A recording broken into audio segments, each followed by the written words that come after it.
Baik, konfirmasi saja suara saya sudah kedengaran. Baik, materinya sudah ada di monitor Anda? Sudah, Pak. Baik, ya. Selamat pagi semuanya, semoga sehat semuanya. Minggu lalu saya tidak bisa memberikan kuliah karena berhalangan, ada keperluan lain.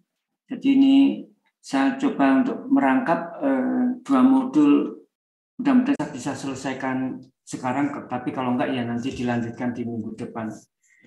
Baik, kita akan bahas satu semester ini mengenai materi dinamika struktur dan rekayasa gempa. Ya.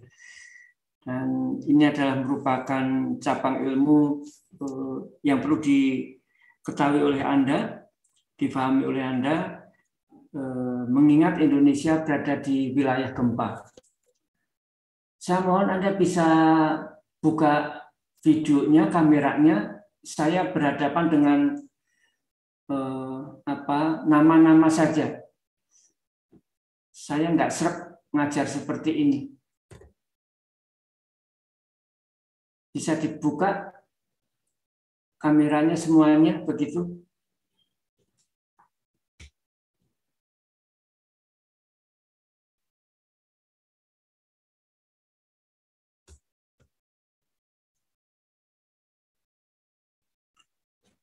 Baik, untuk materi dinamika struktur dan rekayasa gempa ini cukup banyak sebetulnya ya. Ini saya ringkas silabusnya begitu. Jadi nanti ini akan saya antarkan lebih dahulu nanti tentang gempa. Gempa itu apa begitu, iya barang apa begitu. Dan ini karena menyangkut dinamika struktur, saya akan antarkan juga mengenai dinamika struktur ini. Dan ini materi dinamika struktur ini tentu saja beban yang akan bekerja pada struktur merupakan beban dinamik. Beban dinamik adalah beban yang berubah dengan waktu. Berubahnya itu bisa nilainya, bisa arahnya, ataupun besarannya. Itu adalah beban dinamik. Ya. Dan nanti kita akan perkenalkan prinsip D'Alembert begitu. Dan saya belum bisa jelaskan ini apa prinsip D'Alembert ini, nanti sambil jalan saja ya. Dan ada beberapa karakteristik penting dari masalah dinamik ini. Ada massa, ada redaman, ada kekakuan, dan frekuensi natural atau periode alami nanti ya. Juga kita akan bahas mengenai model matematik dari elemen mekanik untuk sistem dinamik. Kalau di statika Anda kenal elemen mekanik itu pegas untuk menggambarkan kekakuan, begitu ya. Kita akan juga bangun persamaan gerak dinamik. Kalau di statika kita punya persamaan kesetimbangan statik, kalau di dalam persoalan dinamik kita punya persamaan kesetimbangan dinamik, begitu ya. Meskipun bergetar begitu, tapi kita bisa bangun persamaan kesetimbangan dinamiknya. Nah, kita akan bahas single degree of freedom system atau sistem bersatu derajat kebebasan begitu. Di awal ini nanti baik itu getaran bebas maupun getaran paksa. Apa itu getaran bebas dan getaran paksa nanti kita jelaskan sambil jalan begitu ya. Dan ini nanti kita bicarakan redaman. Ada redaman kritis, ada overdamping, dan ada underdamping begitu. Dan kita akan bahas mengenai evaluasi redaman, bagaimana memperkirakan besaran redaman pada suatu struktur begitu. Ada getaran paksa begitu. Getaran paksa adalah getaran yang dipaksakan oleh beban luar begitu. Itu getaran paksa. Kalau getaran bebas diberikan gangguan awal, kemudian dia bergetar secara bebas begitu. Ini kita akan bicarakan beban harmonik, beban sinusoidal begitu.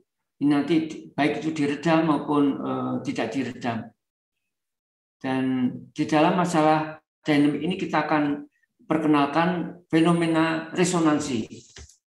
Resonansi adalah suatu respon berupa simpangan dari suatu struktur yang amplitudenya terus membesar dengan waktu, begitu. Itu adalah resonansi. Kita akan bicarakan getaran paksa akibat beban gempa. Nanti bagaimana penyelesaiannya, dan kita akan bahas mengenai beban impuls dan juga integral Duhamel. Di dalam persoalan dinamik ini ada sesuatu yang sangat dikenal, yaitu adalah integral Duhamel ini, di mana beban yang bekerja pada suatu objek itu dipandang oleh Duhamel sebagai rentetan impuls, begitu. Itu adalah integral Duhamel. Kita akan bicarakan respons spektra, khususnya respons spektra untuk percepatan dan simpangan. Respons spektra di sini adalah respon maksimum yang terjadi akibat beban yang dikenakan pada suatu struktur. Kemudian kita akan bicarakan beban periodik. Beban periodik tidak harus selalu harmonik, begitu.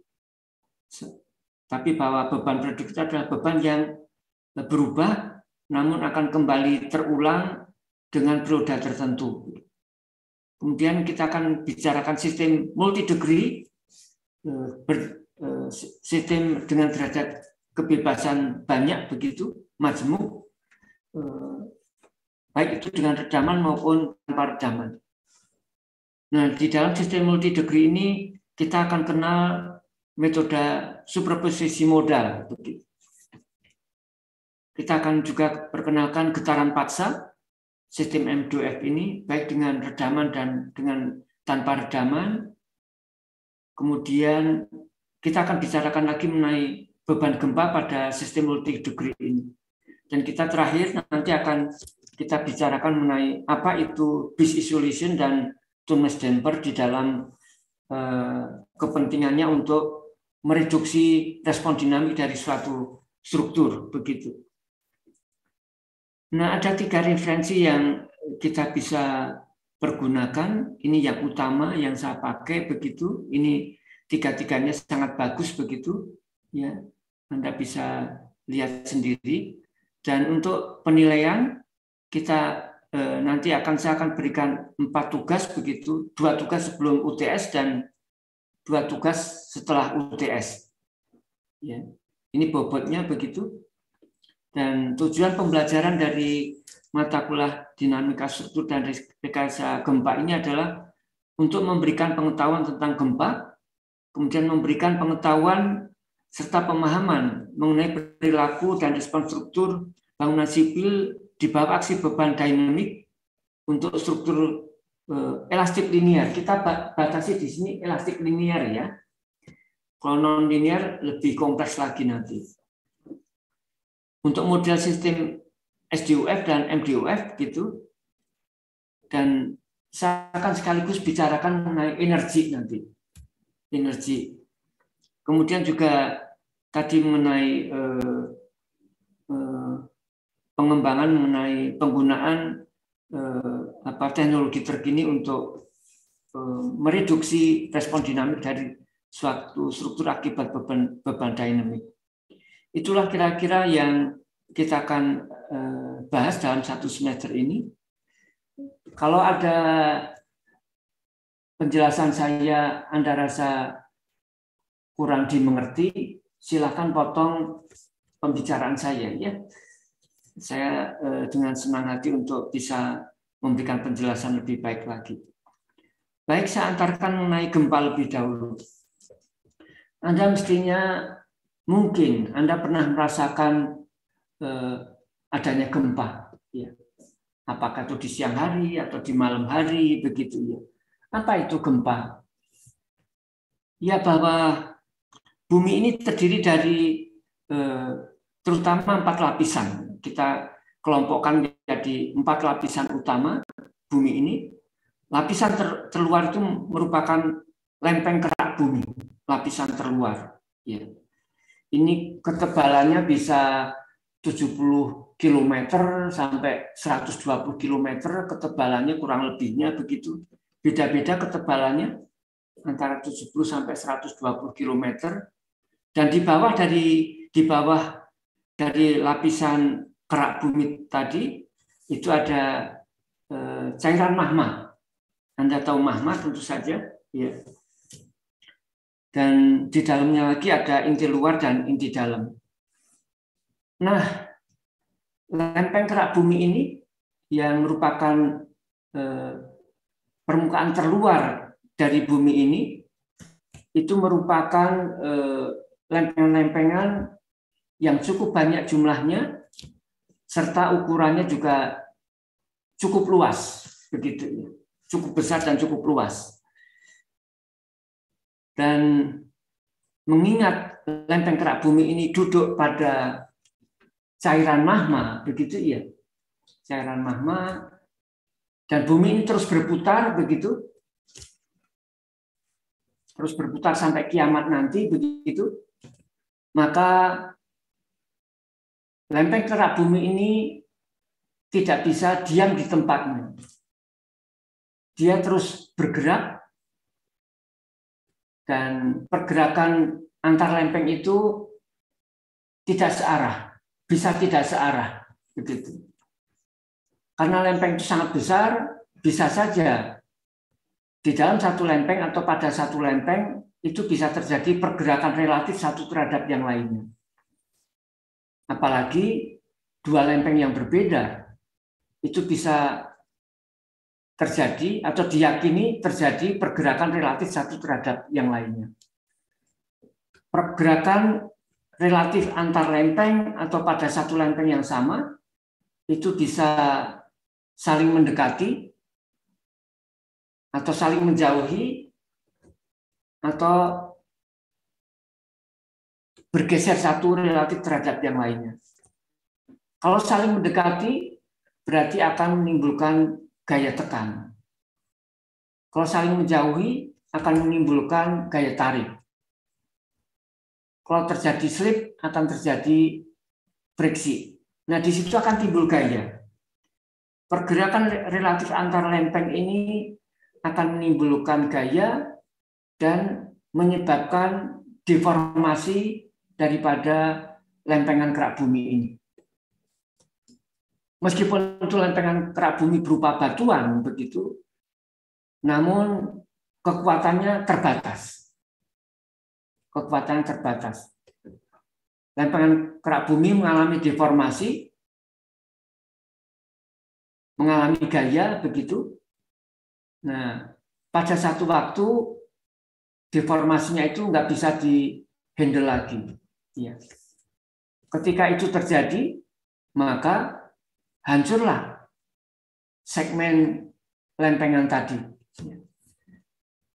Nah, ketika hancur, maka lempengan kerak bumi tersebut akan menghempaskan energi. Energi ini akan dihempaskan ke segala arah. Bisa ke bawah, bisa ke samping, bisa ke atas, begitu kan ya. Jadi kehancuran kerak bumi itu akan dibarengi dengan dihempaskannya energi. Dalam hal ini adalah energi gempa. Nah, ketika energi gempa ini merambat di media permukaan bumi, di media lempeng kerak bumi ini, maka sebagian akan sampai ke permukaan bumi. Sebagian yang lain ke bawah, sebagian yang lain ke sampingnya, begitu. Nah, jadi mengingat lempeng kerak bumi itu berada di atas cairan magma dan bumi ini terus berputar, begitu, diyakini bahwa lempengan kerak bumi itu terus bergerak dan tidak akan berhenti.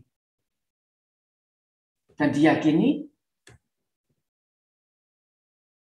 gempa yang terjadi atau lempengan-lempengan kerak bumi tadi akan terus berulang kehancurannya. Begitu, kehancurannya akan terus berulang dan itu akan mengakibatkan gempa. Jadi gempa ini diyakini akan terus berulang terjadi sampai kiamat nanti. Begitu ya. Nah, jadi ini yang harus kita perhatikan bahwa Indonesia ini adalah merupakan wilayah seismik dan nampaknya ya sudah kita terima saja wilayah kita berada di zona seismik dan berarti gempa itu akan terus berulang terjadi. Sebetulnya kalau demikian situasinya, kita itu berharap gempa itu lebih sering terjadi. Gempa itu akan lebih baik, lebih sering terjadi. Karena apa? Karena energi yang dihempaskan itu akan kecil dibandingkan gempa yang periode ulangnya katakan 100 tahun begitu atau 200 tahun.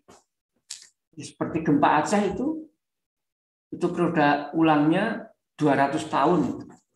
Tapi kalau gempa yang periode ulangnya relatif pendek, itu akan kecil energi yang dihempaskannya.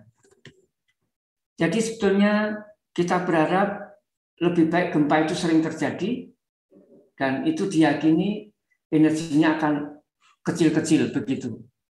Dibandingkan kita tenang-tenang, tapi di batuan di lempengan kerak bumi sana sedang menabung energi begitu, yang sewaktu-waktu akan dihempaskan. Nah, jadi itu yang perlu diketahui bahwa Indonesia ini merupakan wilayah seismik dan gempa akan terus berulang kejadiannya.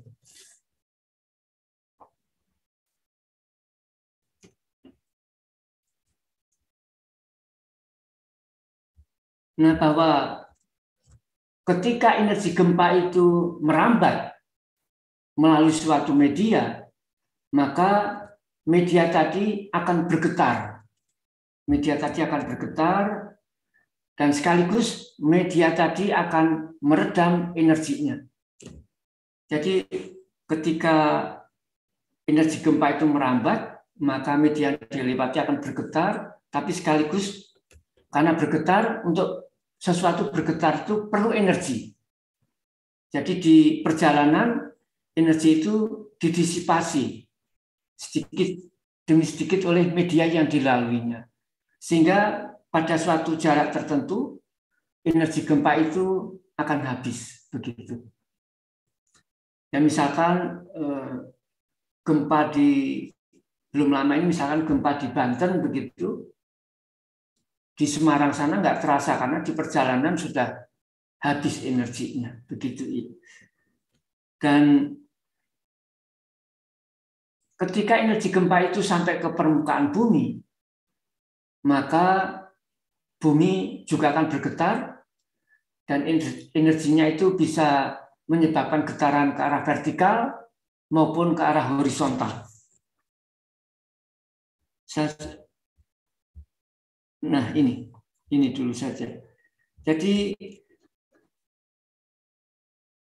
ini ada zona di mana terjadi kehancuran kerak bumi. Di sini yang kita sebut sebagai hipocentrum begitu.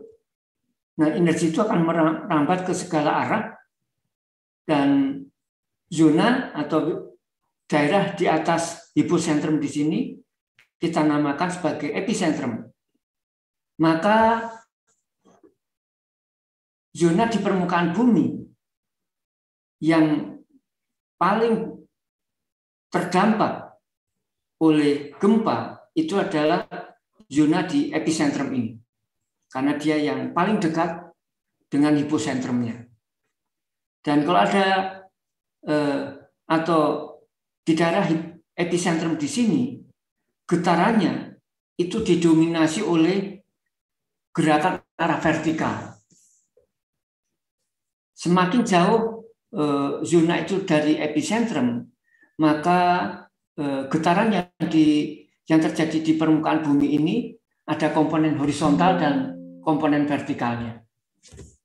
Jadi di daerah epicentrum di sini getaran didominasi oleh getaran vertikal. Semakin jauh dari epicentrum, dominasi akan getaran akan dalam arah horizontal. Jadi gempa in general itu akan menimbulkan getaran arah horizontal maupun vertikal. Tergantung lokasi titiknya relatif terhadap epicentrum ini. Semakin jauh dari epicentrum, komponen horizontal akan semakin besar. Begitu ya. Nah,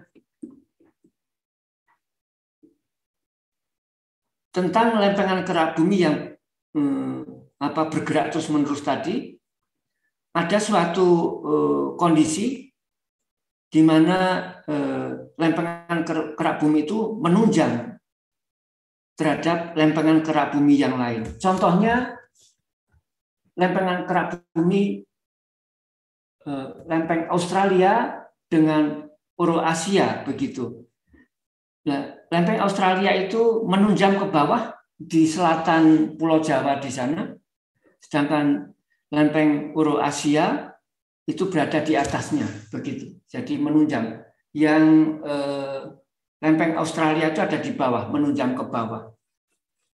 Jadi yang sekarang ini BMKG atau para ahli geologi sering mengingatkan kita potensi gempa besar di selatan Pulau Jawa atau di selatan Pulau Jawa sampai timur sana, itu mengingat adanya daerah megatrust atau subduksi antara lempeng Australia dengan lempeng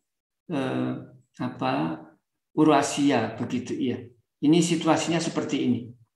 Dan ini sudah cukup lama begitu, makanya ini sangat dikhawatirkan bila mana terjadi, ini bisa mengakibatkan gempa yang cukup besar di selatan Pulau Jawa itu. Itu yang daerah subduksi. Anda sering dengar megatrust. Megatrust itu seperti ini gambarannya. Yaitu suatu lempeng menunjang pada lempeng lain, dan ini kebanyakan ini akan menimbulkan gempa besar kalau terjadi kerusakan. Nah, beberapa lempeng kerak bumi yang bisa diperkenalkan di sini itu ada lempeng Eurasia, lempeng Indo-Australia. Eurasia itu ini kan Australia, ya, ini Indonesia. Eurasia adalah sebagian masuk Indonesia, Eurasia itu. Kemudian lempeng Amerika, lempeng Afrika, lempeng Pasifik begitu, lempeng Filipina begitu, Amerika Utara, Amerika Selatan begitu. Ini beberapa lempeng kerak bumi. Iya. Kemudian ini tadi sudah saya jelaskan. Nah, ini contoh lempeng kerak bumi yang muncul di permukaan bumi begitu. Ini sangat menakjubkan begitu gambarannya. Tapi ini betapa hebatnya kalau ini sampai mengalami kehancuran, energinya akan sangat besar yang akan dihempaskannya.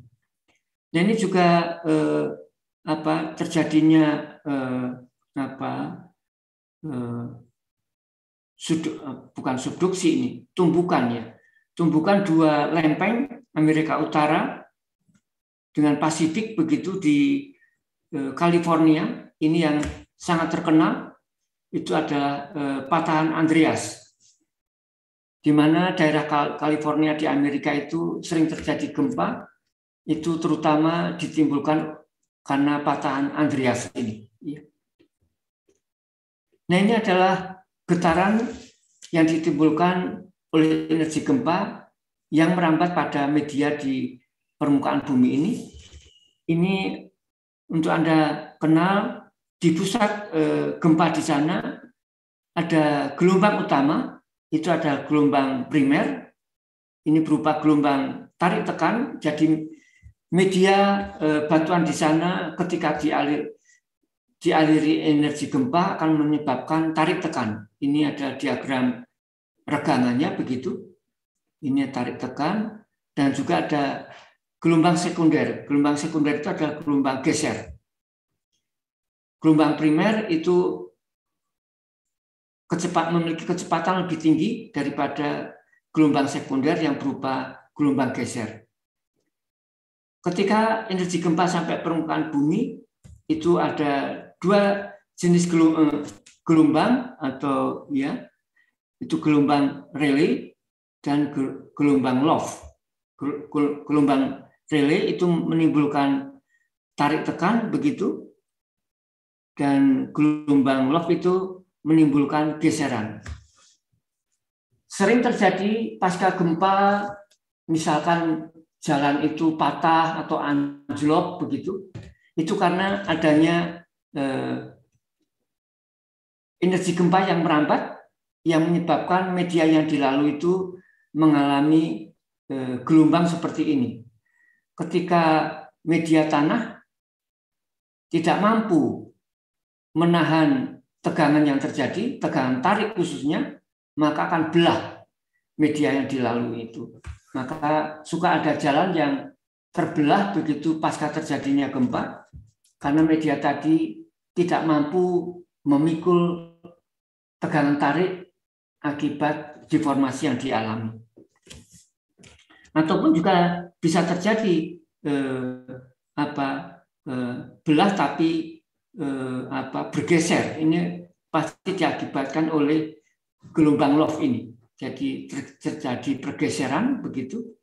Jadi deformasi yang dialami oleh media bumi akibat gelombang ini bisa saja menyebabkan kehancuran ataupun belah begitu, ya, karena kekuatan material media bumi ini juga terbatas sehingga menimbulkan kerusakan yang diakibatkan oleh energi yang merambat tadi.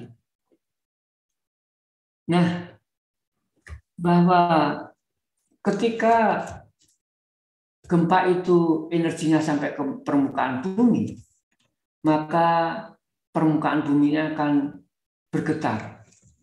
Ya, energi gempa yang merambat melalui suatu media itu akan mengakibatkan media tersebut bergetar. Nah, ketika energi tadi mengenai bangunan sipil, maka bangunan sipil juga akan bergetar. Mengenai gedung misalkan, maka gedung itu akan bergetar. Dan sebetulnya gempa itu bukan gaya. Gempa itu adalah energi yang merambat. Namun bahwa mengingat energi yang merambat tadi menimbulkan getaran, barulah di situ akan menimbulkan gaya. Nah, ketika energi gempa tadi masuk ke struktur bangunan sipil, misalkan gedung, maka gedung tadi akan bergetar. Setiap massa dari gedung akan timbul gaya. Nah, itu yang kita akan namakan sebagai gaya gempa. Karena gedung tadi bergetar, ketika bergetar, maka pasti akan mengalami simpangan, mengalami kecepatan, dan juga percepatan. Suatu massa yang mengalami percepatan, itu akan lahir gaya, yang dinamakan gaya inersia. Nah, jadi suatu bangunan sipil, misalkan gedung, begitu kena gempa, maka bangunan sipil tadi akan terlahir di internalnya gaya gempa yang merupakan gaya inersia. Gaya kita bisa bedakan ada dua, body force dan surface force. Surface force itu kalau misalkan angin mengenai permukaan gedung, itu adalah surface force. Atau saya mendorong meja, maka gaya yang saya berikan itu adalah surface force. Tetapi kalau suatu objek mengalami getaran, maka objek tadi akan mengalami percepatan. Nah, dengan adanya percepatan dan ada massa, maka produknya itu akan melahirkan gaya inersia. Jadi akan lahir dari massa tadi suatu gaya yang kita sebut sebagai gaya inersia. Nah, jadi sekali lagi ketika kalau saya gambarkan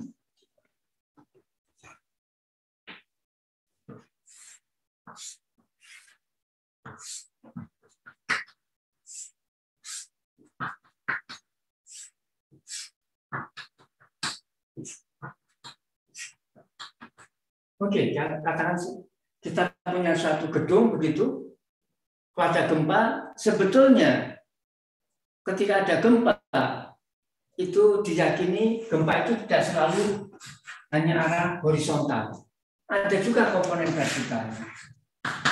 Jadi seperti tadi saya sampaikan, tergantung posisi gedung ini relatif terhadap epicentrumnya. Ya. Kalau dia jauh dari epicentrum, maka dominasi adalah gempa horizontalnya ini. Nah, ini sebetulnya ada energi yang sedang mengalir melalui media ini. Ketika energi tadi terhalang oleh fondasi ini, maka energi itu ini merupakan pintu untuk energi itu masuk ke gedung ini melalui kolom paling bawah ini. Jadi energi gempa itu akan masuk ke gedung ini melalui kolom paling bawah. Jadi yang diserang lebih dahulu oleh gempa itu adalah kolom paling bawah. Ya, ini merupakan pintu masuk bagi energi gempa untuk masuk ke struktur ini, begitu ya. Dan kalau ini tidak kuat begitu kolom ini, maka kolom ini akan fail dan bangunan ini bisa saja jatuh, begitu ya. Banyak bangunan yang demikian, kolom lantai 1 tidak sanggup digunakan sebagai pintu masuk energi gempa yang mengakibatkan gedung ini jatuh, begitu ya. Dan untuk diketahui bahwa gaya gempa itu adalah massa bangunan dikalikan dengan percepatan yang dialami oleh bangunan tadi, begitu ya. Jadi sekali lagi energi gempa yang menaik suatu media, maka media tadi akan bergetar.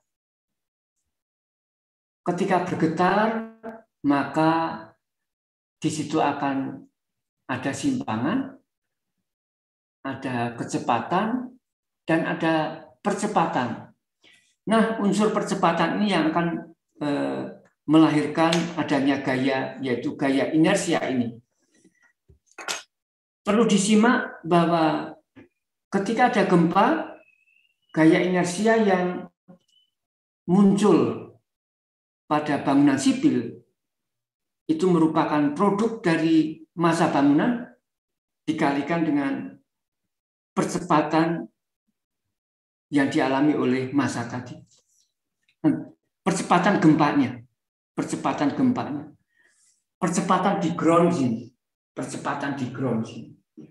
Artinya adalah percepatan di permukaan bumi, di fondasi ini.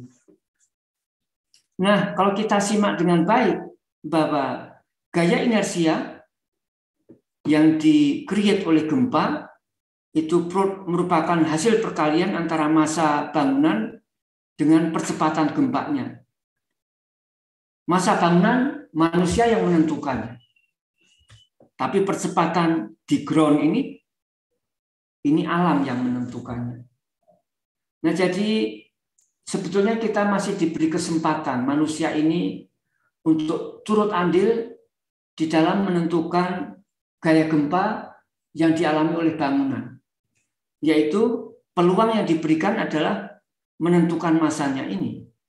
Dengan memperhatikan gaya gempa itu merupakan perkalian antara massa dan percepatan, maka berarti gaya gempa itu akan sebanding langsung dengan massa bangunan.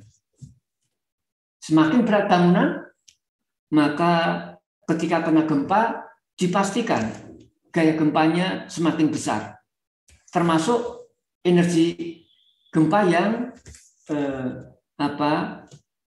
energi input gempa yang diterima oleh struktur bangunan tadi akan berbanding langsung dengan masanya. Nah, jadi dengan mencermati persamaan ini, maka sebaiknya ketika kita membangun bangunan sipil, maka usahakan juga kalau dimungkinkan menggunakan material yang ringan, begitu gunakan material yang ringan. Misalkan saja kita membangun gedung perkantoran, begitu iya. Tidak perlu sekat-sekat antar ruangan itu menggunakan bata semua, begitu ya. Kalau menggunakan bata semua, berarti itu akan menambah massa daripada bangunan yang cukup besar. Sehingga akan mengakibatkan kalau terjadi gempa, gaya gempanya akan lebih besar tentu saja. Barangkali akan lebih baik bila mana sekat-sekat ruangan itu menggunakan material ringan seperti dinding partisi begitu, sehingga akan didapatkan bangunan yang memiliki massa lebih ringan. Dengan demikian, ketika ada gempa, maka gaya gempa itu akan lebih kecil. Semakin besar gaya gempa, maka energi perusaknya juga semakin besar. Potensi bangunan untuk rusak juga semakin besar. Oleh karenanya, dari formula ini kita harus bisa menyimak dengan baik untuk ketika kita membangun bangunan sipil, sebaiknya gunakan material yang ringan.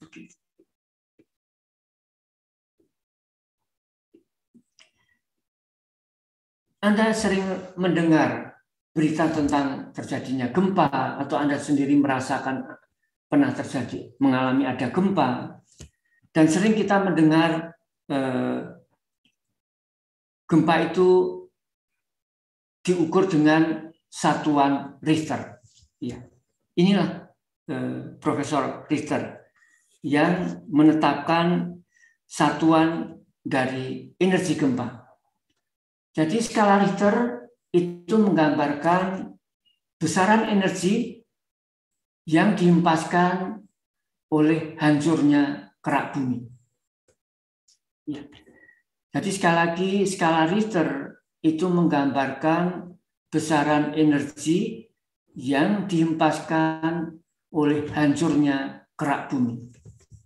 Kita suka mendengar misalkan gempa Banten kemarin skalanya kalau saya tidak salah ingat 6,5 begitu. Nah, itu energinya kurang lebih seberapa besar. Dan skala Richter itu adalah skala logaritmik. Dengan demikian, perbedaan satu digit daripada skala Richter itu menggambarkan besaran energinya 10 kali lipat. Bisa dimengerti? 10 kali lipat. Ya. Jadi ada gempa skalanya 6 di satu daerah.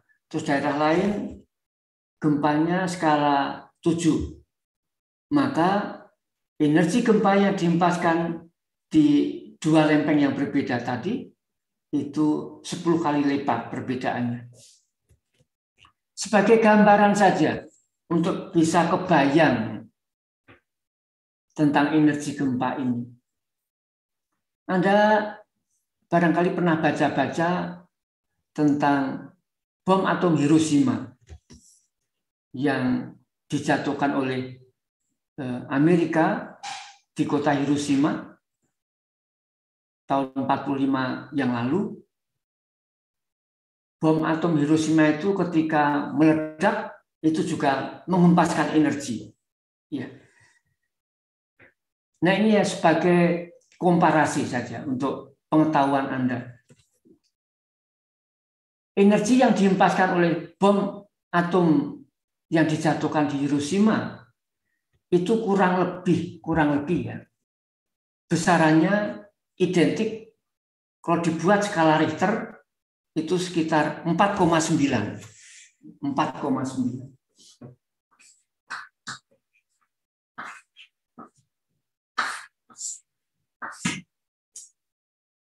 Ya. Dengan energi itu kota Hiroshima hancur, ya. Hancur. Nah, sekarang misalkan ada gempa skala, katakan gempa ya. Ini skalanya katakan 6,5 skala Richter. Ini kurang lebih identik berapa buah bom atom Hiroshima itu diledakkan, meledak di batuan dasar sana. Ya. Ini coba bedanya berapa ya? 6,5 dan 4,9. Itu kan perbedaannya 1,6 ya. Perbedaannya 1,6. Jadi kalau 1,6, 10 pangkat 1,6. Coba ya.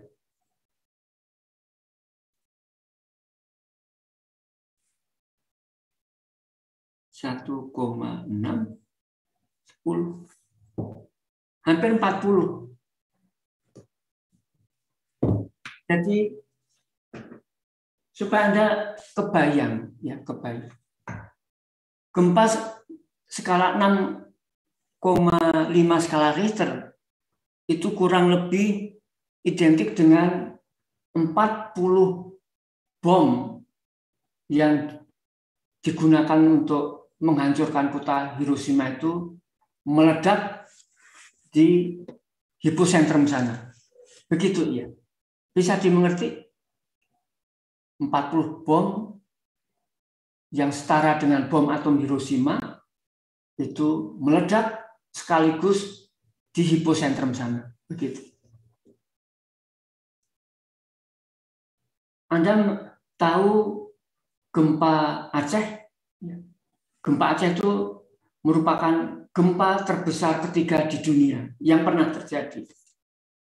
Itu skalanya berapa gempa Aceh? Gempa Aceh itu ada 9,3 skala Richter. Gempa Aceh itu skalanya 9,3 skala Richter. Nah, kalau Anda refer ke sini, ini perbedaannya berapa ya?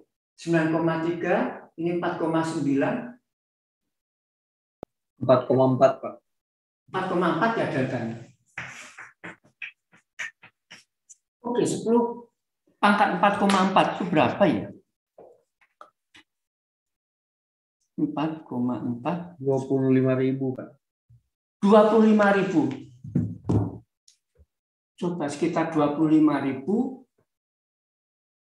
bom setara bom atom Hiroshima itu meledak di hipocentrum di bawah Aceh sana. Di bawah Aceh sana. 25.000 ya. 25.000. Betapa dahsyatnya itu. Mengakibatkan tsunami, korban jiwa di atas 200.000, begitu ya. Nah, supaya Anda punya bayangan skala Richter itu apa dan besarannya kurang lebih sebesar apa, begitu ya. Itulah kurang lebih ancer-ancernya. Kalau Anda dengar, oh gempa di Palu, katakan 7,3 skala Richter, itu energinya seberapa besarnya. Tinggal hitung ini tadi aja formulanya. Ya. Analoginya kurang lebih seperti itu. Nah, jadi itulah skala Richter, ya. Nah, ada pertanyaan sampai di sini?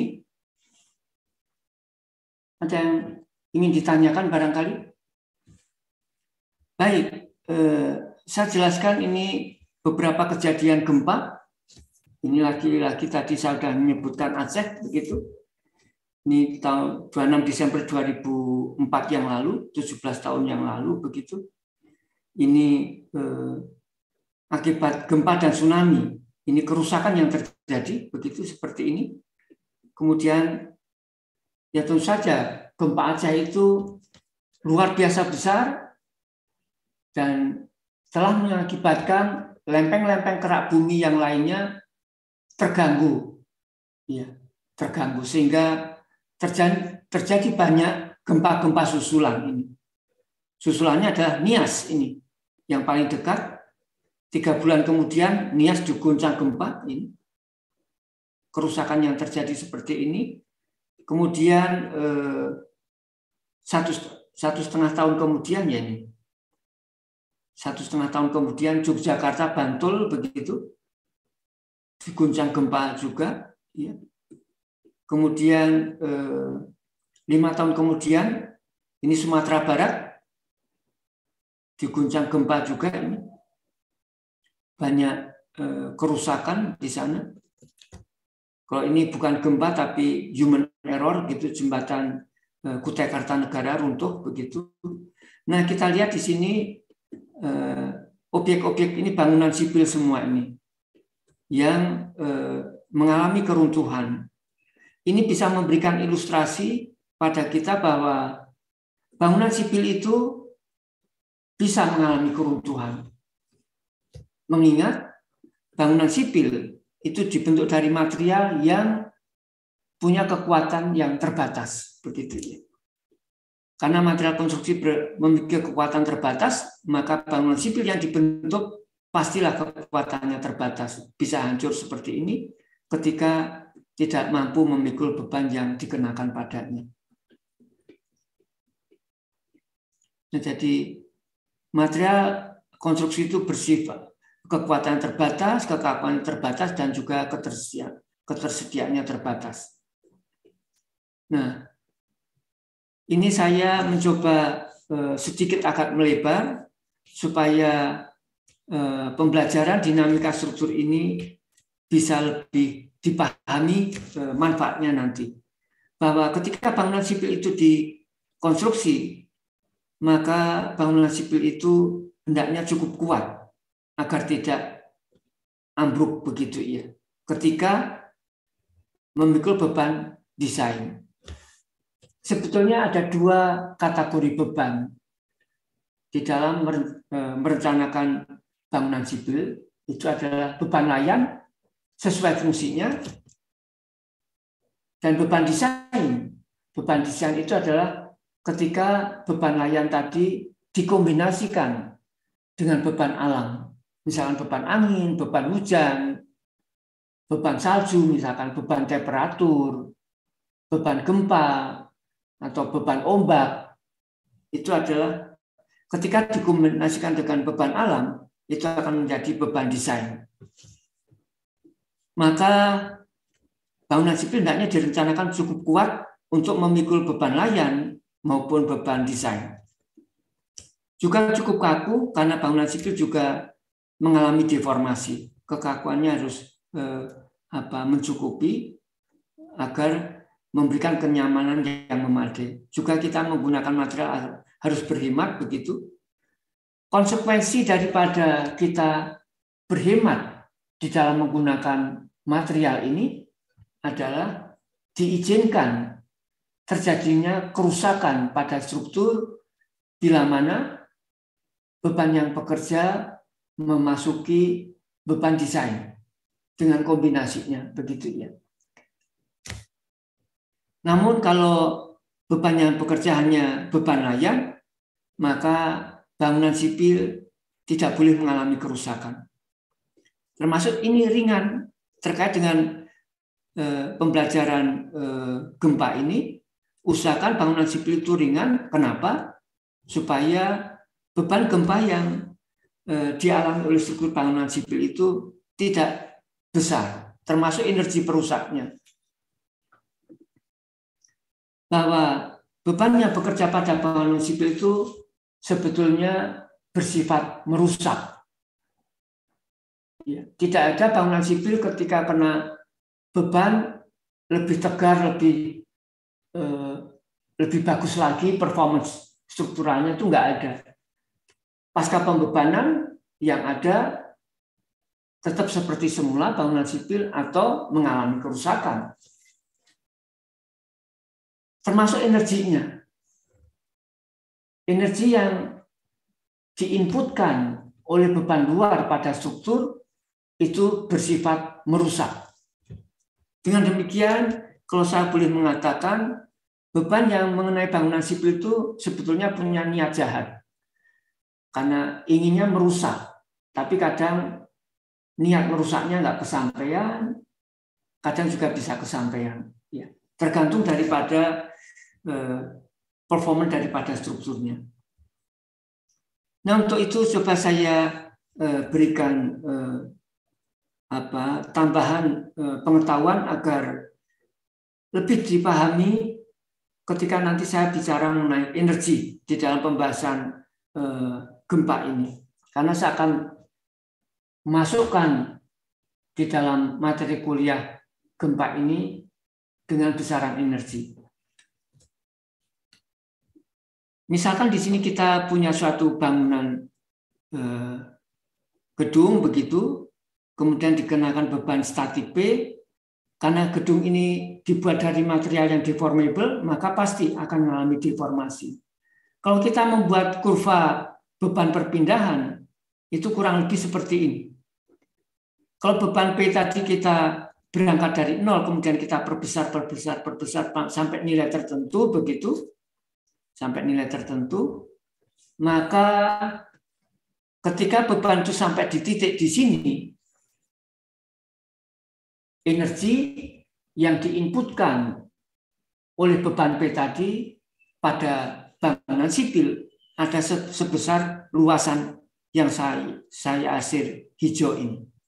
Ini adalah energi input dari beban luar yang sedang diterimakan kepada bangunan sipil. Itu sebesar ini.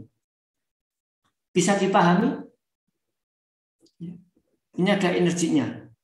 Energi yang diinputkan oleh beban luar pada bangunan sipil sebesar ini.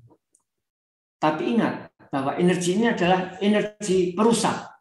Energi perusak. Nah, ketika beban ini kita kurangi sedikit demi sedikit, dilakukan unloading begitu, bisa saja situasinya kurva unloading ini tidak berimpit dengan kurva loading. Ya.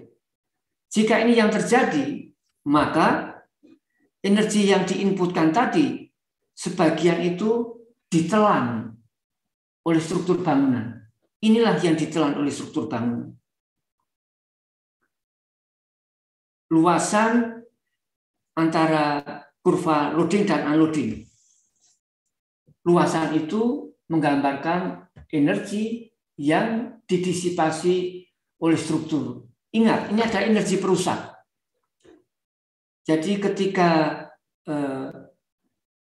beban sudah 0 begitu, maka bangunan itu akan mengalami residual displacement karena telah mengalami kerusakan begitu ya.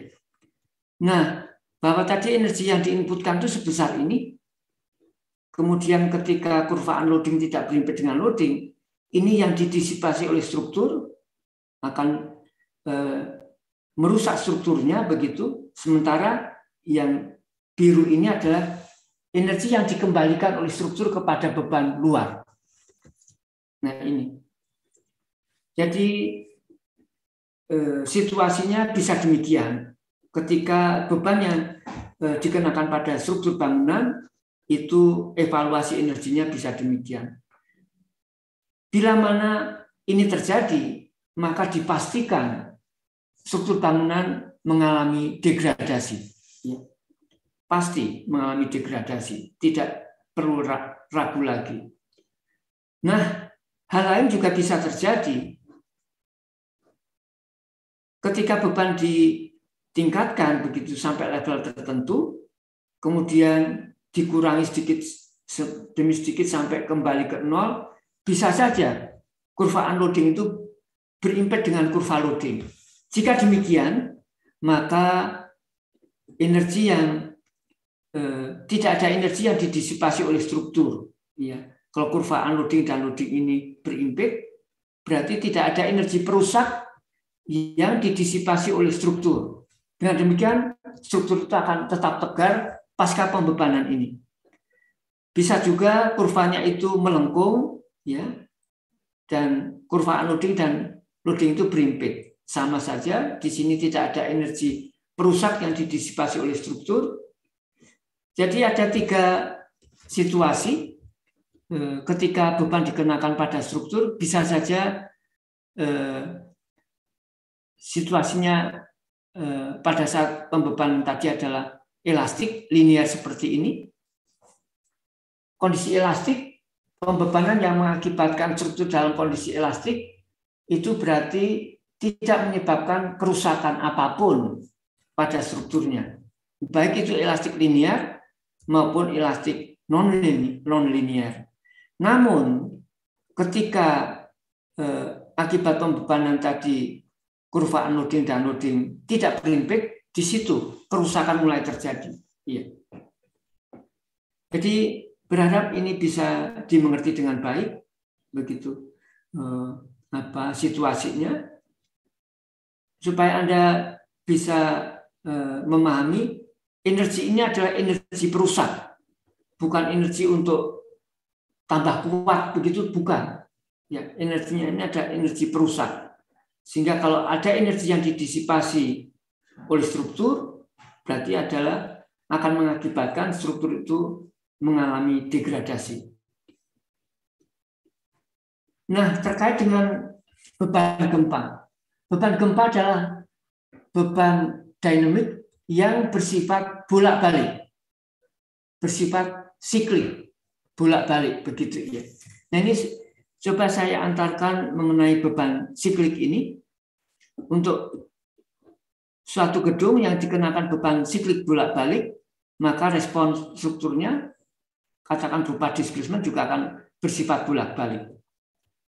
Katakan beban siklik tadi dimulai dari 0, kemudian kita tingkatkan sampai level tertentu, kemudian kita balik begitu sampai level 0. Nah, kalau kurva unloading tidak berimpit dengan loading, pastilah ada energi perusak tadi yang didisipasi yang mengakibatkan ketika beban sudah sama dengan 0, ada residual displacement ini. Dan bila mana beban dikenakan arah sebaliknya, kalau ini kita ke bawah kan sumbunya negatif, beban berarti ini ditarik begitu sampai level tertentu, kemudian dikurang-kurangi, kemudian sampai 0. Nah, ini yang sama akan terjadi kondisi kurva unloading tidak berimpit dengan loading. Ini lagi-lagi ada energi perusak yang didisipasi oleh struktur bangunan sipil. Kalau suatu struktur bangunan sipil sudah pernah melewati situasi seperti ini, ya, ini yang perlu Anda ketahui. Bila mana suatu struktur bangunan sipil telah melewati situasi seperti ini, berarti bangunan sipil tadi telah mengalami degradasi. Akibatnya apa? Kalau ada pembebanan tahap berikutnya, maka dipastikan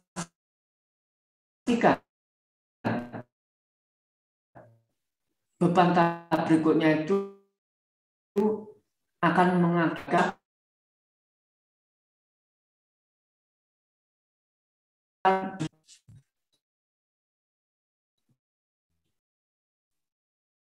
bisa dipahami. Sudah mengalami mekanisme ini,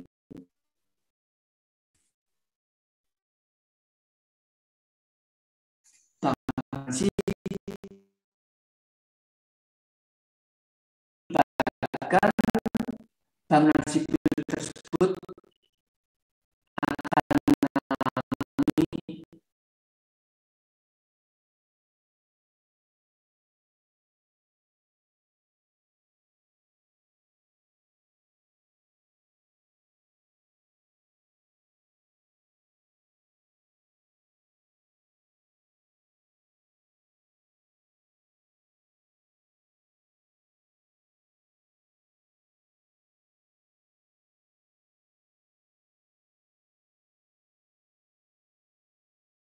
itu kan ya.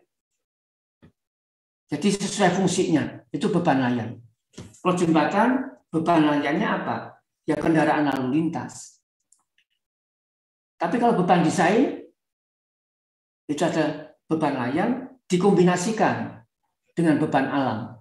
Apakah itu gempa, angin, hujan, itu beban desain. Dengan memperhatikan cerita ini begitu, maka beban layang yang bekerja pada bangunan sipil tidak boleh mengakibatkan kondisi seperti ini. Beban layang yang bekerja pada bangunan sipil harus tetap bangunan sipil itu berada dalam kondisi elastik agar pembebanan-pembebanan berikutnya dari beban layang tadi tidak mengakibatkan struktur bangunan sipil itu mengalami kerusakan yang bertubi-tubi. Begitu kan? Jadi beban layang yang bekerja bangunan sipil tidak boleh menyebabkan bangunan sipil masuk ke zona non-elastik. Tidak direkomendasikan. Kalau sampai beban layang itu mengakibatkan struktur memasuki zona non-elastik, maka beban layang yang akan bekerja pada tahap berikutnya akan mengakibatkan kerusakan lanjutan. Bisa dimengerti konsep pikir ini? Jawabannya mana? Bisa, Pak. Bisa, Pak. Bisa ya. Jadi ini filosofi yang perlu dipahami dalam mendesain bangunan sipil. Beban layang yang bekerja pada bangunan sipil hendaknya bangunan sipil itu tetap berada dalam kondisi elastik. Kalau sampai Anda merencanakan bangunan sipil dan mengakibatkan beban layang itu mengakibatkan bangunan sipil tidak elastik lagi, maka ketika bangunan sipil tadi dikenakan beban layang berikutnya, maka dipastikan beban layang berikutnya tadi akan menambah-nambah kerusakan. Bisa dipahami? Jadi beban layang tidak boleh menyebabkan kerusakan sedikit. Namun, mengingat ketika kita merencanakan bangunan sipil, juga harus berhemat dalam penggunaan material, maka ketika beban desain bekerja pada bangunan sipil, diizinkan mengalami kerusakan. Artinya bangunan sipil boleh memasuki zona inelastik. Kok boleh mengalami kerusakan? Ya, disuruh berhemat kok tadi. Konsekuensi kita berhemat itu ada diizinkan mengalami kerusakan. Bisa dipahami konsep pikir ini? Bisa dimengerti? Bisa, Pak. Jadi tolong itu yang perlu digarisbawahi. Bahwa kita tidak memungkinkan membangun bangunan sipil itu punya kekuatan tak berhingga. Enggak mungkin. Kekuatannya pasti berhingga. Dan berhingganya itu harus direncanakan. Beban layangnya mau seberapa besar, beban desainnya mau seberapa besar itu harus direncanakan. Sekali lagi saya perlu garis bawahi, jika beban layang bekerja pada bangunan sipil tidak diizinkan terjadinya kerusakan. Sekali terjadi kerusakan akibat beban layang, maka ketika bangunan sipil tadi ada beban layang, besoknya ada lagi beban layang, besoknya ada beban layang, kerusakan akan berkelanjutan. Begitu ya? tidak bisa balik lagi kerusakan itu, malah berlanjut. Pembebanan tahap berikutnya itu pasti akan mengakibatkan kerusakan lanjutan. Dengan demikian, harus dihindarkan bangunan sipil mengalami kerusakan pada saat dikenakan beban layan. Namun, justru direkomendasikan ketika dikenakan beban desain, misalkan ada gempa, karena cuaca ekstrim, begitu iya, boleh mengalami kerusakan. Karena ya tadi, kita mendesain struktur itu kan secukupnya saja dimensinya. Tidak direkomendasikan untuk berboros-borosan, itu kan secukupnya saja. Itu artinya kita harus berhemat. Konsekuensinya ya tadi, ketika beban desain bekerja mengenai satu struktur, justru diizinkan bangunan sipil mengalami kerusakan. Ya karena kita disuruh berhemat. Nah jadi ketika siklus pertama ini sudah kita lewati dan ternyata struktur sudah mendisipasi energi perusak dari beban luar, dipastikan ketika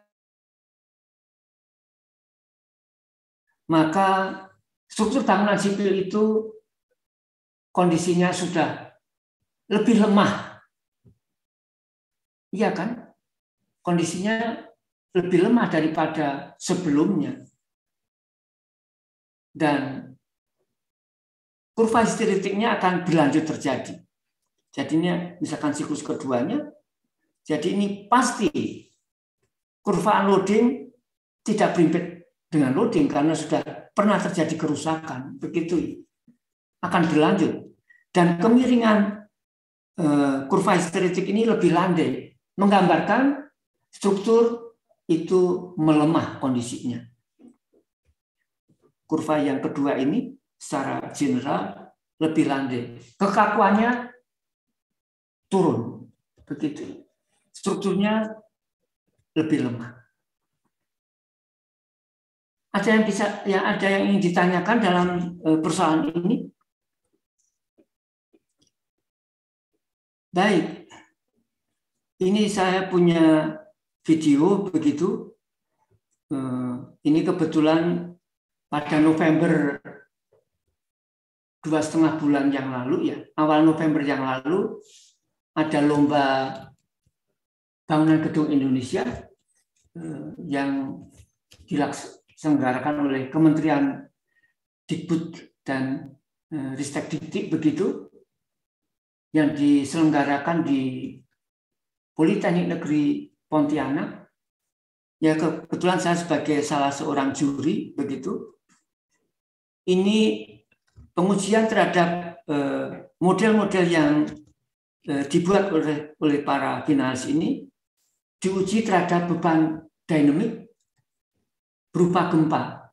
Tapi gempanya di sini adalah beban yang kita pergunakan adalah beban harmonik, beban sinusoidal.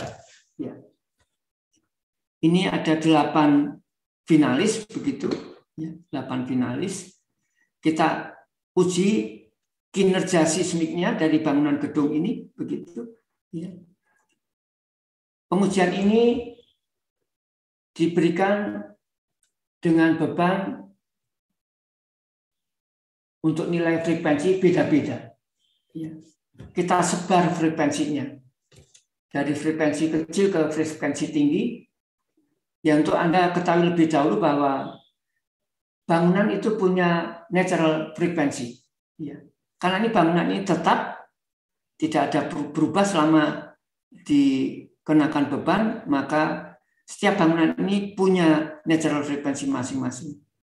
Kalau natural frekuensinya ini sama dengan frekuensi dari beban luar, bakalan terjadi resonansi. Resonansi itu adalah respon simpangan dari struktur yang terus membesar dengan waktu. Coba kalau saya memungkinkan akan saya buka videonya begitu.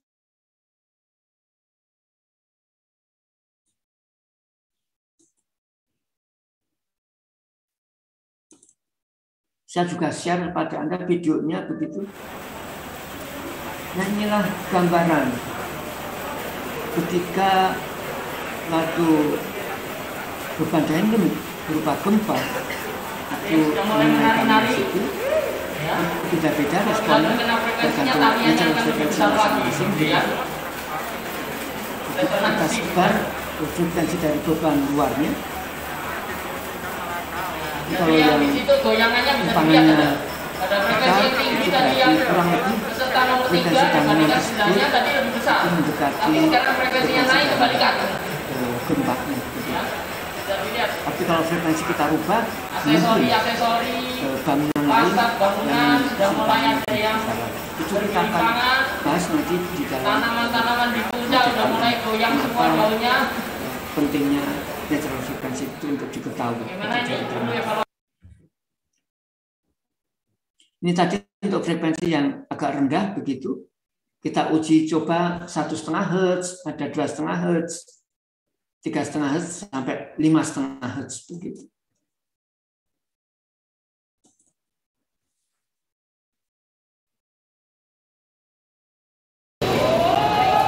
Ini untuk frekuensi yang tinggi, ini 4,5 Hz. IPS aman kan? Ya, sebelahnya sekarang yang Iya, sudah melewati dia ininya. Sebelahnya Itu sekarang mulai kalau yang itu. Anda bisa. Tapi kalau dia udah lewat lagi juga aman. Iya.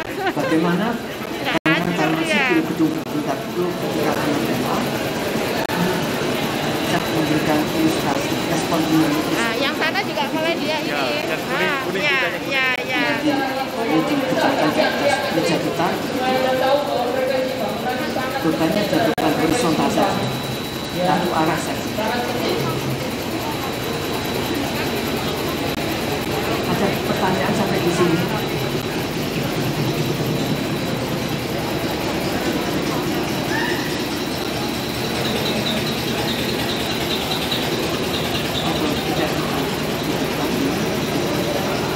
Kita kembali ke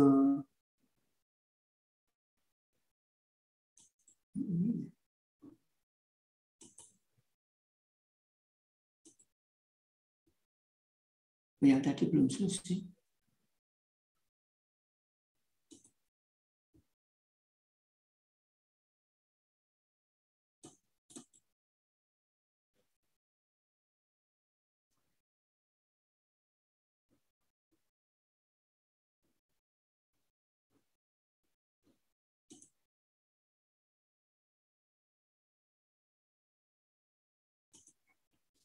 Oke, kita lanjutkan ini. Ini sudah saya jelaskan tadi bahwa beban layan bangunan sipil memasuki zona inelastik ya, harus dipertahankan tetap dalam kondisi elastik ketika beban layan bekerja pada bangunan.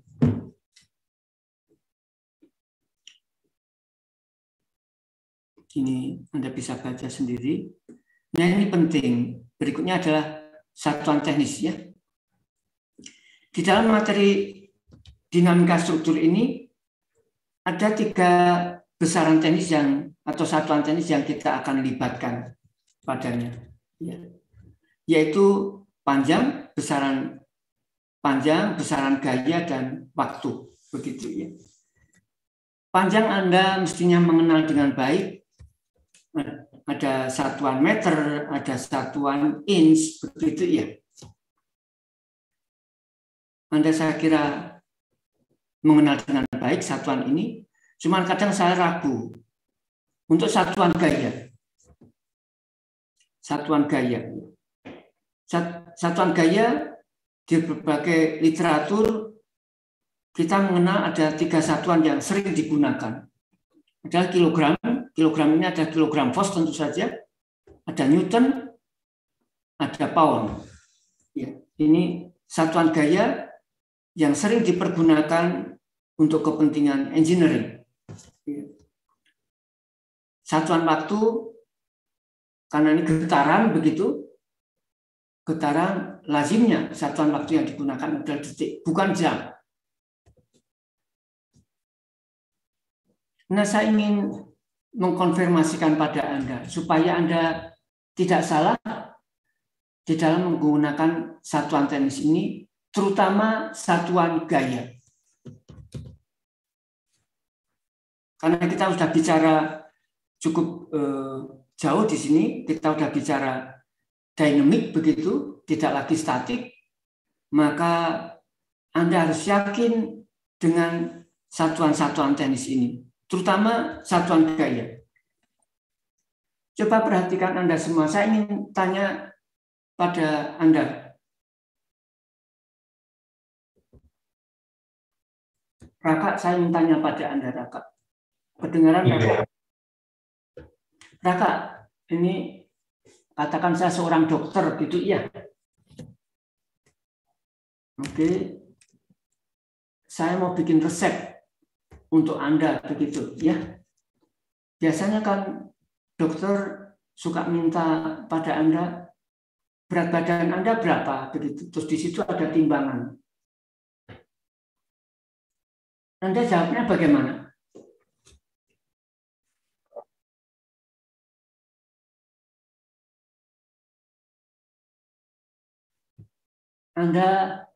Saya tanya, berat badan Anda berapa, Raka? 75 kilogram. Oke. Kilogram yang Anda gunakan tersebut merupakan satuan apa? Kok masa? Kan saya tanyanya berat.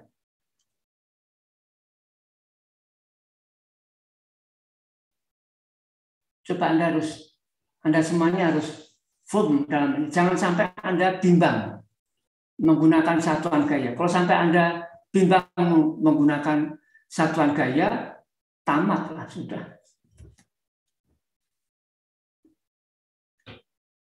Jadi sekali lagi Raka dan kawan-kawan dari Raka ini, Anda semuanya, supaya Anda tidak ragu dalam menggunakan satuan gaya untuk kepentingan baik, untuk kepentingan di luaran, begitu, Anda di pasar misalkan, ataupun untuk kepentingan engineering. Kalau Anda di pasar atau di mall, begitu, atau di supermarket, begitu, Anda misalkan mau beli gula, begitu, beli sayur, begitu kan, ditimbangnya pakai kilogram kan ya. Kalau Anda nimbang berat badan, kan di luaran sana, sehari-hari Anda bicaranya pakai satuan apa? Di luaran sana. Di pasar, di supermarket, Anda di rumah, gitu. Katakan beli apa ya? Beli tomat gitu ya. Katakan beli 1 kilogram gitu. Kilogram di situ merupakan satuan teknis apa ya?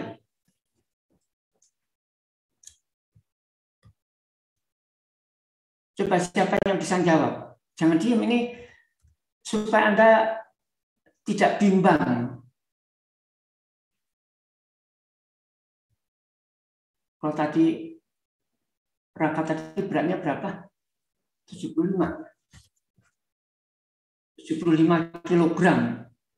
Anda nimbang pakai timbangan, di situ ada sinyalnya begitu, satuannya katakan kilogram, berarti 75 kilogram. Maka dokter akan menangkapnya 75 kilogram itu kilogram fos. Tidak akan bicara massa. Tapi kalau Anda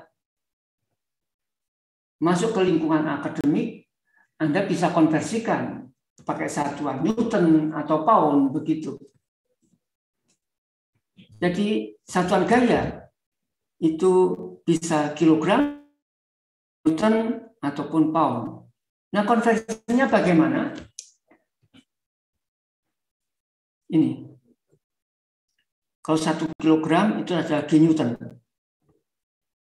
untuk Anda ketahui dan untuk dipegang seterusnya, untuk kepentingan engineering, gravitasi bumi itu disepakati secara internasional, nilainya gravitasi bumi yang dipakai secara internasional untuk kepentingan engineering adalah 9,81 meter per detik kuadrat. Ini gravitasi bumi. Ini kesepakatan internasional untuk kepentingan engineering, gravitasi bumi diambil segini. Tolong untuk Anda tidak menggunakan besaran atau nilai yang lain selain 9,81 ini. Bisa dimengerti semuanya? Bisa, Pak. Nah, jadi jangan menggunakan nilai lain selain ini untuk kepentingan engineering. Nah, kalau Raka mau gaya-gayaan begitu, menggunakan satuan Newton untuk menyatakan berat badan Anda, tadi 75 kg tadi, kalau mau dikonversikan ke Newton, dikalikan 9,81 ini. Supaya Anda ingat semuanya. 75 kali 9,81. Sekitar 736. Jadi Raka, berat Anda kalau mau pakai berat badan Anda, kalau Anda mau pakai satuan Newton, itu kurang lebih 736 Newton. Supaya teringat betul. Ya.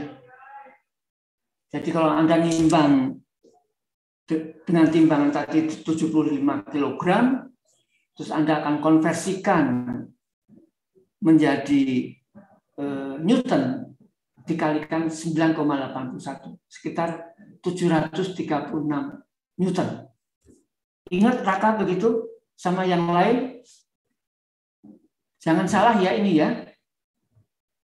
Ini udah belajar dynamic, Anda satuan gaya aja masih ragu. Nah, kalau mau dikonversikan ke pound, ini ada konversinya. 1 pound itu 4,44822 Newton. Tinggal dikonversikan. Yang sering Anda mahasiswa itu salah adalah tadi, pertanyaan saya tadi. 75 kg, padahal ditanya berat, tapi kilogram yang Anda state itu kilogram massa. Nah, inilah kalau saya ringkas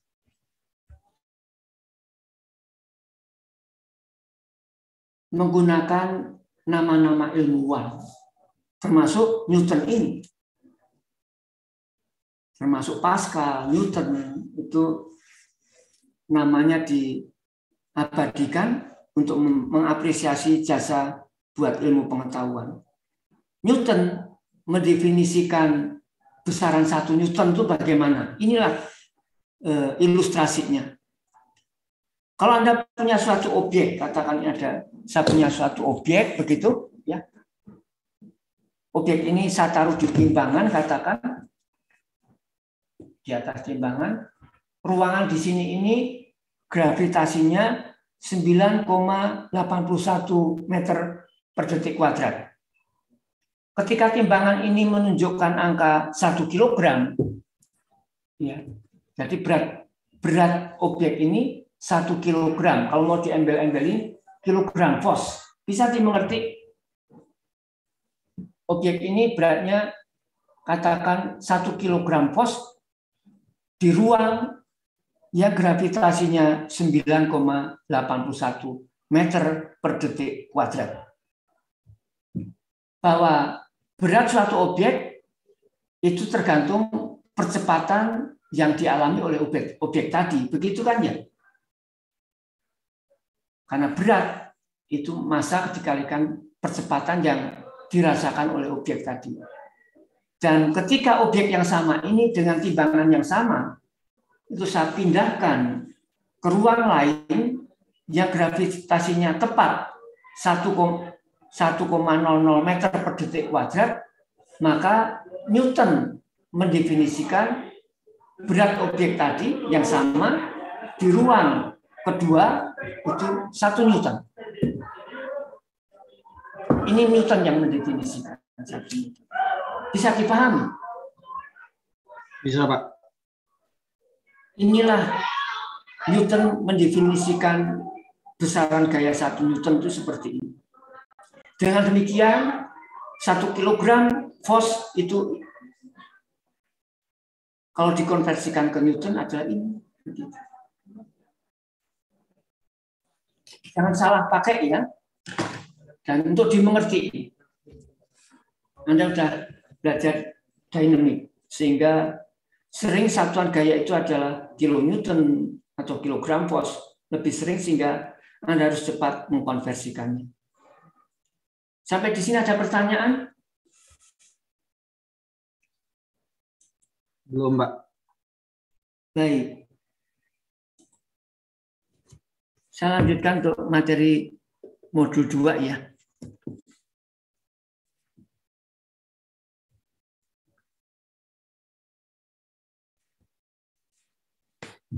Ada pertanyaan? Baik, kita masuk ke persoalan dinamika.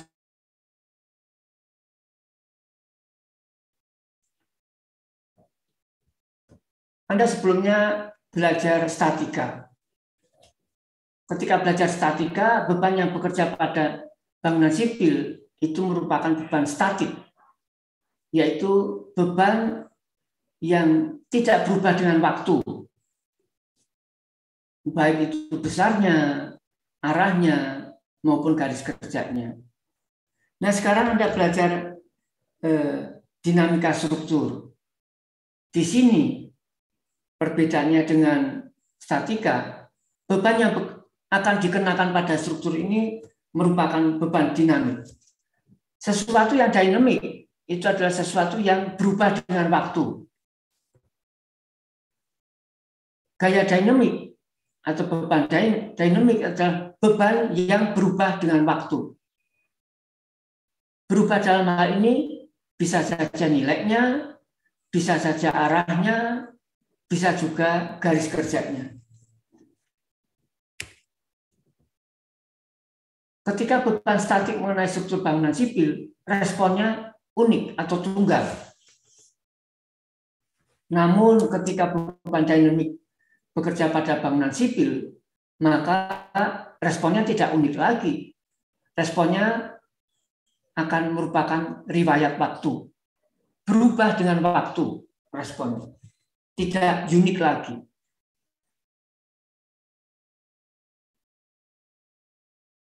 Gempa merupakan beban dinamik. Mengingat selain besarnya berubah, juga arahnya berubah, bolak-balik gempa itu. Angin merupakan beban dinamik. Kalau angin yang bekerja pada satu rentang waktu tertentu, katakan bekerja selama 2 menit, maka arahnya sama, tapi besarnya berubah-ubah. Angin dan gempa berbeda ya. Kalau gempa itu beban bolak-balik, angin itu beban searah, namun besarnya berubah-ubah. Ini contoh beban dinamik. Ya, ini adalah beban harmonik. Beban harmonik di sini adalah misalkan beban sinusoidal begitu, ya. Ini beban harmonik. Anda mengenal fungsi harmonik atau beban harmonik. Ini beban periodik. Beban harmonik pasti periodik, tapi beban periodik belum tentu beban harmonik. Begitu ya. Ini jelasnya ini. Ini beban periodik. Beban periodik adalah beban yang berulang dengan periode tertentu yang tidak harus fungsi harmonik, begitu beban periodik. Ini beban acak atau beban random, begitu. Ini adalah beban. Ini beban. Kalau saya mukul papan ini, itu beban impuls. Kita pukul. Pukulan itu adalah beban impuls. durasinya cukup pendek, ya, durasinya cukup pendek, tapi nyata adanya. Kalau saya katakan memukul papan tulis ini, kedengaran ya? Ya, Pak. Terdengar, Pak. Durasi kontaknya ada kan, tidak nol kan ya pasti. Cukup pendek, tapi tidak nol kan ya? Ya, Pak. Tidak nol kan ya? Yakin kan ya? Durasinya. Nah, contohnya kurva ini. Ini adalah beban impulsif. Beban impuls begitu. Atau impact. Ya. Jadi, durasinya cukup pendek, tapi ada riwayat gayanya.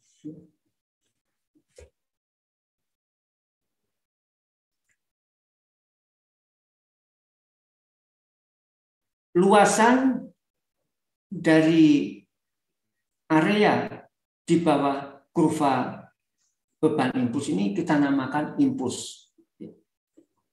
Impuls itu adalah area di bawah luasan ini, begitu. Ini luas. Kalau ini beban segitiga, katakan luas segitiga ini merupakan impulsnya, besaran impulsnya. Kalau suatu objek dikenakan impuls, akan mengakibatkan apa ya? Suatu objek kita pukul begitu. Impuls itu kan pukulan, dipukul.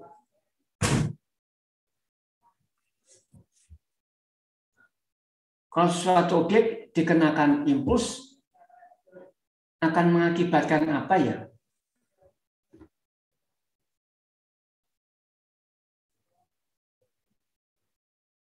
Mengakibatkan perubahan kecepatan.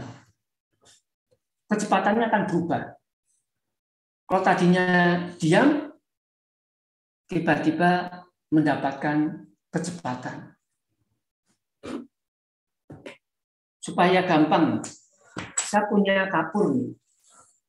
Ini ada suatu objek. Kalau saya pukul begitu ya. Kalau saya pukul, apa yang terjadi? Ini saya pukul begitu. Maka objek tadi akan mengalami perubahan kecepatan. Jadi impuls yang dikenakan pada suatu objek akan mengakibatkan kecepatan.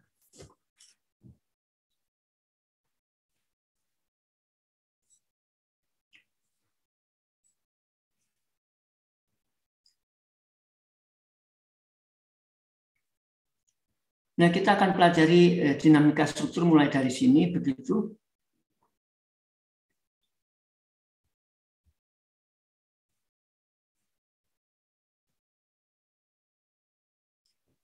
Ada dua gaya yang tidak dikenal ketika Anda belajar ilmu statika di dalam mempelajari ilmu dinamika struktur ini. Kalau di statika atau analisis struktur kita punya gaya balik begitu ya, gaya pengembalian begitu, atau restoring force begitu. Tapi kalau di dinamika struktur, kalau suatu bangunan sipil dikenakan beban dinamik, maka dipastikan akan lahir satu gaya baru yang tidak terjadi pada akibat beban dinamik, akibat beban statik, yaitu gaya inersia. Itu pasti terjadi. Jadi beban dinamik yang menaik suatu bangunan sipil mengakibatkan getaran. Seperti tadi saya sampaikan, getaran itu akan meliputi di dalamnya adanya simpangan yang berubah dengan waktu, ada kecepatan berubah dengan waktu, ada percepatan yang berubah dengan waktu. Nah, percepatan inilah ketika mengenai suatu massa, maka akan lahir body force yang namanya gaya inersia. Jadi gaya inersia itu akan ketika suatu massa mengalami percepatan. Jadi paling tidak ketika suatu bangunan sipil mengalami getaran, akan lahir di dalamnya body force, yaitu gaya inersia. Paling tidak itu harus muncul. Tapi selain itu, bahwa material konstruksi juga mampu memberikan redaman atau mendisipasi energi. Sesuatu yang bergetar itu pasti butuh energi, kan? Masa tanpa energi bisa bergetar sendiri? Sesuatu untuk objek untuk pindah itu perlu energi. Apalagi untuk bergetar, begitu kan ya?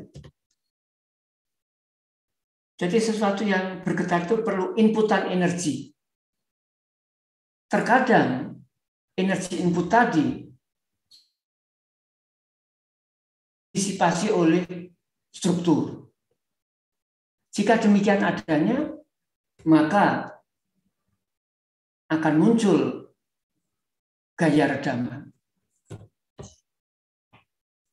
Tapi kalau redaman tidak terjadi, ya gaya redaman itu tidak muncul. Jadi yang pasti, ketika bangunan sipil bergetar, itu adalah gaya inersia. Selain gaya restoring force tadi. Ketika redaman terjadi, maka harus dilibatkan gaya redaman. Dengan demikian, pada analisis dinamik ini ada 3 gaya yang akan dilibatkan pada sistem, yaitu gaya pengembalian, kemudian gaya inersia, dan juga gaya redaman. Gaya redaman bersifat opsional, tapi gaya inersia wajib hadir, ya, karena massa mengalami getaran. Nah, di sini saya perlu jelaskan prinsip D'Alembert. Tadi saya sampaikan bahwa suatu massa yang mengalami percepatan akan lahir gaya inersia. Gaya inersia itu adalah gaya, berarti vektor, berarti punya arah. Begitu ya. Kemana arah gaya inersia itu?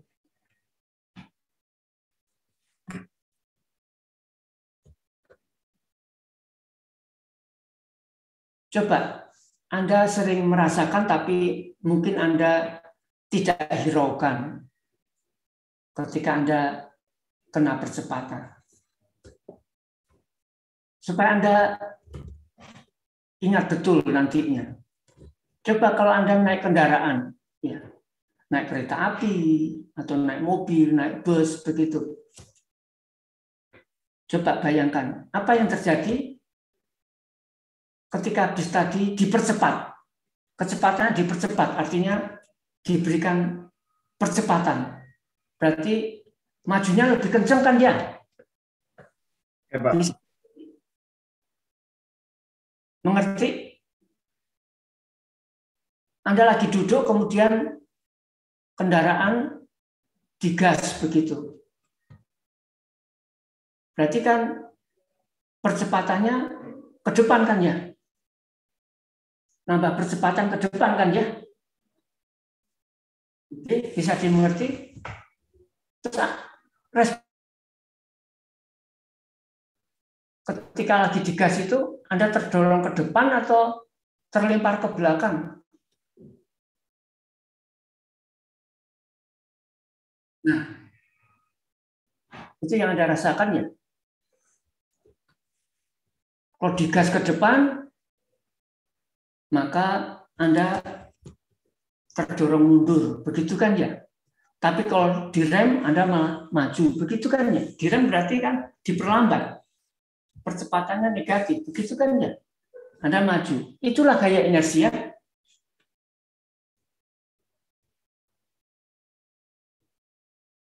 Jadi gaya inersia ini arahnya berkebalikan dengan percepatan yang diberikan. Mudah diingatkan ya? Kalau saya ilustrasikan seperti itu kan mudah diingatkan ya?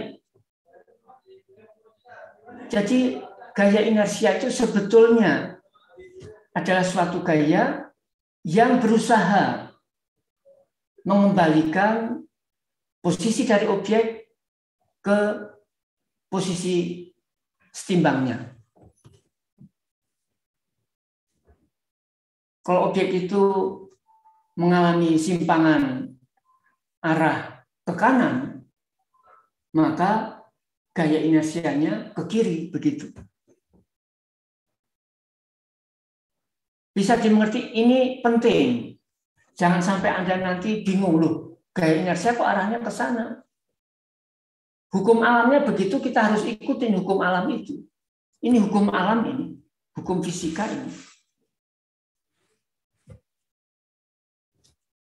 Jadi kalau suatu objek menderita percepatan, maka akan timbul gaya inersia yang arahnya berkebalikan dengan percepatan yang dirasakan. Begitu kan ya?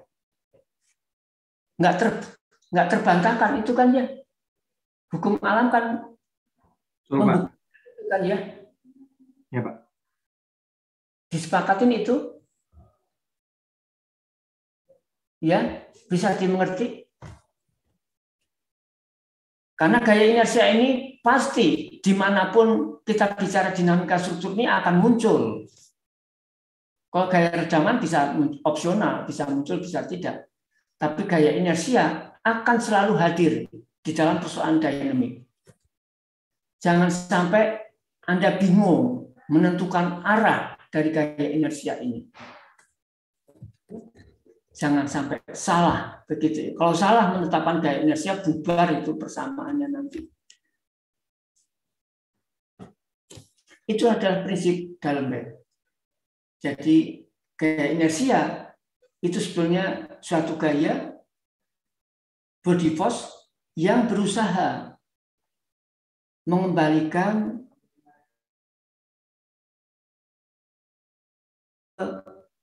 posisi awal ketika terganggu, begitu. Objek tadi tidak ingin diganggu, pengen kembali ke posisi awal. Itu adalah gaya inersia. Nah, jadi gambarannya ini.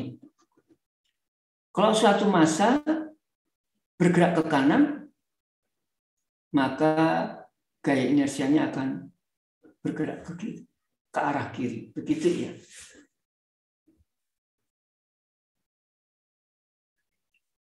Kemudian ada gaya pengembalian atau gaya pemulihan atau restoring force, begitu. Katakan kita punya satu portal, satu lantai, begitu. Ketika portal ini mengalami displacement arah horizontal, maka kolom ini akan timbul gaya geser. Gaya geser. Inilah yang namanya restoring force. Jadi gaya pengembalian. Kita akan bicarakan dalam materi dinamika struktur ini, strukturnya masih elastik linear. Dengan demikian, kolom ini ketika elastik linear punya kurva seperti ini. Ya, kurva hubungan antara gaya geser dengan perpindahannya berupa garis linear. Inilah yang namanya gaya pengembalian atau pemulihan tadi. Ini di statik Anda sudah kenal ini. Di statika, ya. Dan mengenai gaya inersia dan gaya inersia dan gaya redaman itu hanya muncul di dinamika struktur. Oh ya, saya harus ambil model.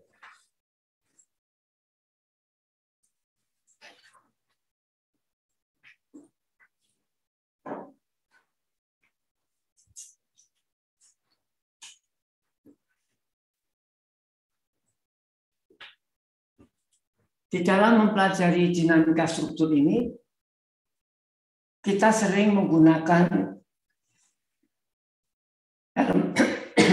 elemen-elemen mekanik untuk membuat model komponen strukturnya, perilaku komponen strukturnya. Kalau elemen kolom, ini akan kita libatkan gaya gesernya, biasanya dimodelkan dengan pegas.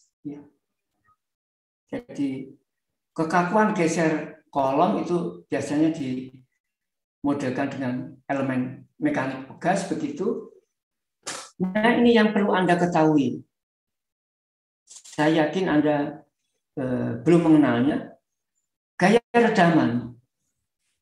Gaya redaman ini sebetulnya di dalam masalah dinamik ini hal yang paling kompleks. Di dalam persoalan kompleks itu adalah gaya redaman. Nah, di materi ini kita akan ambil yang paling sederhana.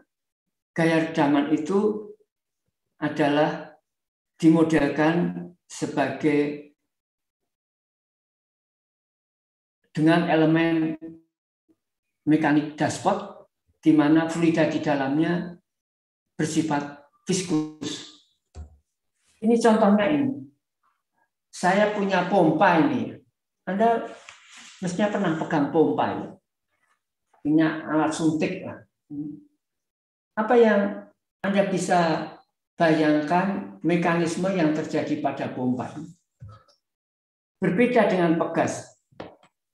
Kalau pegas saya tarik, dia melawan. Kalau saya kurangi bebannya, kembali ke posisi semula. Begitu ya, ini pegas. Pegas elastik linear. Kalau saya tarik memanjang, kalau bebannya saya kurangi, dia kembali ke posisi semula. Berbeda dengan pompa ini. Apa yang terjadi, mekanisme apa yang terjadi pada pompa? Coba, supaya Anda nempel betul pengetahuannya. Ini katupnya ini katup di dalam ini katup di dalam ini. Untuk bisa menggeser katup ini kan perlu energi kan ya, perlu gaya, artinya perlu energi, begitu kan ya? Kalau ingin saya gerakkan ke kanan, ya ini saya tarik ke kanan, begitu kan? Tuh. Ketika saya lepas, dia kembali nggak ke posisi semula? Enggak, Pak. Beda dengan pegas kan ya? Kalau gayanya saya lepas, saya kurangi kembali ke posisi semula. Kalau dashpot ini, pompa ini enggak tuh. Untuk katakan saya tutup dulu. Untuk menggerakkan piston ini dari satu posisi ke posisi lainnya kan diperlukan gaya, diperlukan energi, begitu kan ya? Saya tarik begitu. Tuh pistonnya, katupnya bergerak tuh. Itu saya perlu energi untuk memindahkan itu. Ketika saya lepas, enggak kembali ke posisi semula. Berarti energi yang saya kerahkan untuk menggeser katup ini tadi sepenuhnya didisipasi oleh sistem ini. Sepenuhnya. Mau bergerak ke kanan atau bergerak ke kiri, sama. Energi yang saya inputkan ke dashboard ini untuk menggerakkan piston dari satu posisi ke posisi berikutnya didisipasi sepenuhnya. Dengan demikian, untuk menggambarkan paling sederhana, itu adalah dashboard ini atau elemen pompa ini, elemen mekanik pompa ini. Karena elemen ini bisa menggambarkan mekanisme disipasi energi. Dan persamaan matematik yang paling sederhana itu adalah untuk menggambarkan disipasi gaya redaman, itu adalah C kalikan kecepatan, Cx dot. C ini adalah koefisien viskusitas dari fluida yang ada di dalam sini. Tentu saja gaya yang saya perlukan ini akan sebanding dengan viscosity dari fluida di dalam di sini. Makin viskus, makin kental, perlu gaya yang lebih besar. Iya. Makin cepat gaya yang saya makin cepat displacement-nya ini, makin besar gaya yang saya perlukan. Sehingga persamaan yang paling sederhana untuk menggambarkan gaya damping ini adalah C kalikan X dot. Tentu saja kita bisa ajukan persamaan lain yang lebih kompleks daripada ini. Kalau ini itu dipergunakan, tentu saja persamaan matematik yang kita hadapin akan lebih kompleks daripada ini. Yang berikutnya adalah beban impuls tadi. Ini contohnya impuls gaya di impact begitu, ya durasinya sangat pendek. Impuls itu apa? Ini adalah luasan ini yang kita gambarkan bisa integral ft dt ini. Itu adalah impuls. Nah, ketika impuls mengenai suatu objek massa, maka massa tadi akan mengalami perubahan kecepatan sebesar I dibagi dengan massanya. Begitu.